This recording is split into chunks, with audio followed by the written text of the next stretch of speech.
আমার উম্মতের গড় বয়স হবে 60 থেকে।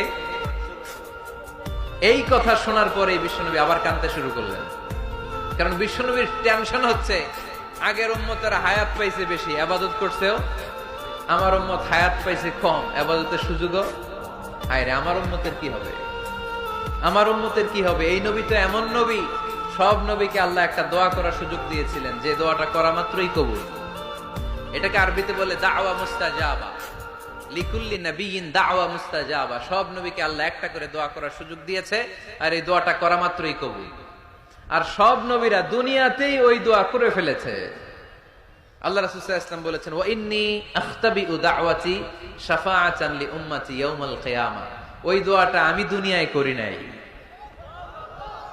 ওই দোয়াটা আমি তোমাদের জন্য কিয়ামতের ময়দানে যাতে তোমাদেরকে সুপারিশ করে জান্নাতে ঢুকাতে পারি, ওই জন্য রেখে দিয়েছি।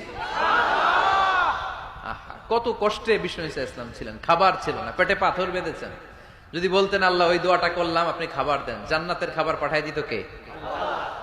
উহুদের ময়দানে দাঁত ভেঙেছেন, রক্ত ঝরেছে, যদি দোয়াটা করতেন মুহূর্তে বিজয় দিত কে? কোন পরিস্থিতিতে ওই দোয়াটা বিশ্বনবী করছেন? রেখে দিয়েছে। দেখেন, অন্য নবীর সাথে আমার নবীর অ্যাটিটিউডে পার্থক্য।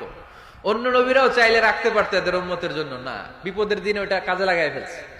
প্রত্যেক নবী একটা করে দোয়া করার সুযোগ পেয়েছিল, যে এই দোয়াটা করা মাত্রই কবুল। সব নবীরা দুনিয়াতেই শেষ, একমাত্র শুধুমাত্র কেবলমাত্র আমার আর আপনার নবী ছাড়া রেখে দিয়েছেন তিনি, রেখে দিয়েছেন ওই দোয়া আমাদের জন্য, আমার জন্য, আপনার জন্য, আমাদেরকে বাঁচানোর জন্য ওই দোয়া রেখে দিয়েছে। চিল্লায় বলেন ঠিক কিনা?